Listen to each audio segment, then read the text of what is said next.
Ecclesiastes chapter 3, verse 1 and 2. It says, to everything there is a season and a time to every purpose under heaven. To everything and a time to every purpose. Do you know what that means? You were created on purpose.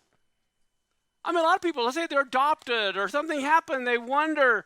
I tell you what, you were created on purpose at this time. And like I like to say, you know, you go to sports and they have track meets, and you have a relay race where there's like four people on a team. They always save the last person is the one who's the fastest. That's the way it is. To get the baton, to pick up any lost thing. We are living at the end of the age, and God chose you to live at this time on purpose because he has great respect for how fast you can run. Okay, so we have to realize you were created on purpose. You could have lived any time in history 1,000 years ago, but no, God wanted you here now. And he says, to how many things? Everything. To every purpose. So how many know God has a purpose? And how many know he's going to accomplish his purpose? Look at the next verse, Isaiah 46:10. Some translation says he declared the end from the beginning, but I'm going to use this translation. Making clear from the first what is to come, and from past times the things which have not so far come about, saying, God says, my purpose is fixed, and I will do all my pleasure. How many of you know God will do what he wants to do, whether we oppose it or like it or not? But that also tells you, if you want to understand the end, Revelation, you've got to go to Genesis. He declared the end from the beginning. And many of you know where the very first word in Hebrew declares everything. And the first verse declares everything. I've gone through it, but I don't have time to do that. Now, look at what 2 Peter chapter 3, verse 8 says. Do not overlook this one fact, beloved. With the Lord, one day is as 1,000 years, and 1,000 years as one day. Isn't that amazing? Well, this comes from Psalms 90, verse 4, where it says, 1,000 years in your sight are but as yesterday when it is past, and as a watch in the night. Okay, now here's what's amazing about that verse. The word for 1,000 is the word aleph. Now, aleph is a letter of the Hebrew alphabet as well. That is the letter aleph, and that's how you spell aleph. In Hebrew, every letter is a word. So if you have a 3-letter word, you got 3 words within the one word. Well, aleph is just like we say alpha and omega in Greek. It's really the aleph and the tav. The aleph is the first letter of Hebrew. The tav is the last letter. But I want you to notice that the word for 1,000 is aleph, that letter. Well, when we look at this, here is Genesis 1:1. Bereshit, bara, Elohim, et hashemayim, bet haaretz. And we know we're in 2022 now. So we know it's been about 2,000 years since Messiah. Well, from Messiah to Adam was 4,000 years, which means a day with the Lord is 1,000 years. We've gone 6,000 years. We're about to enter the 3rd day from Messiah's death, or we really have entered it, where he's about to raise us up and we'll live in his sight. What's amazing, look at this. There are 1, 2, 3, 4, 5, 6 alephs in that first phrase, referring to we've been given 6,000 years. Right there. Now, if you notice, there are 7 Hebrew words in Genesis 1:1. In the beginning, God created heavens and the earth. In Hebrew, though, there are 7 words. And I believe that refers to the 7,000-year reign, where the last reign is the Sabbath year. But Bereshit is in the beginning, created Elohim, Hashemayim, the heavens, and the earth. If you'll notice, you've been robbed in English of that middle word. You've been robbed. Aleph Tav appears about 7,000 times, I believe, and you never get it in English, okay? But who is the Aleph and the Tav? Yeshua is the Aleph and the Tav. And I want you to notice the Aleph Tav is the Messiah. And he came, his first appearance was the fourth day or 4,000 years from Adam. Then we see him coming back at the end of the sixth day, and this time the Vav refers to a nail. We will see him whom has been pierced. This is referring to both his comings in the fourth day and the sixth day. In the sixth day, he returns, and he's the pierced Aleph Tav. Again, this is showing you we have 6,000 years. Now, what's amazing to me is in John 1:1, in the beginning was the Word was with God.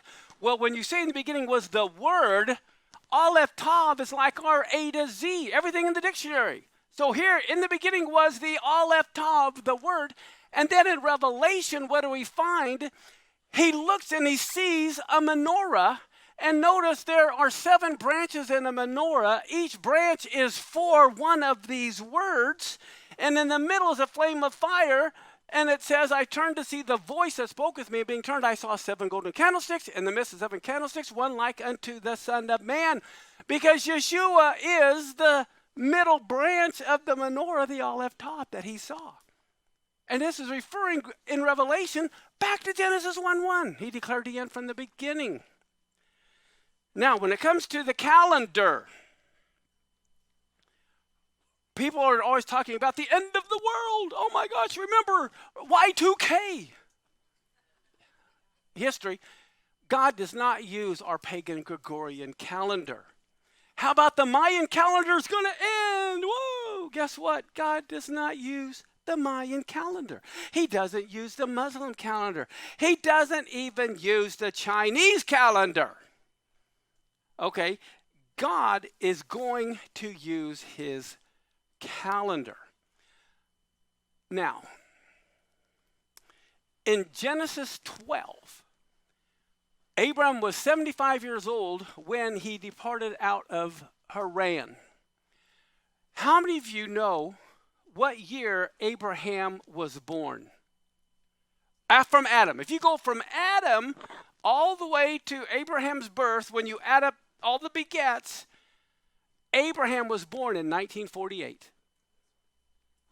Isn't that interesting? The very year Israel becomes a nation from Messiah is 1948, and Abraham was born in 1948. It's all about the patterns. Remember, Moses' tabernacle was based on the pattern, what's in the heavens. How old was Abraham when he entered the promised land?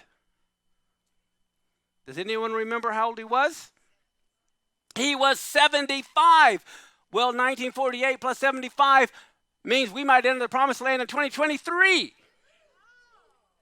I'm just using patterns from history.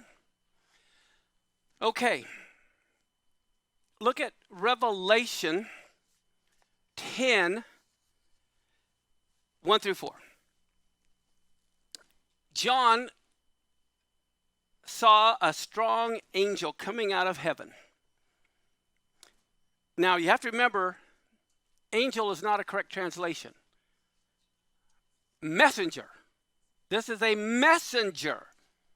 I saw another strong messenger coming out of heaven, clothed with a cloud, and an arch of colored light was around his head. His face was like the sun, his feet like pillars of fire. This sounds like Yeshua to me.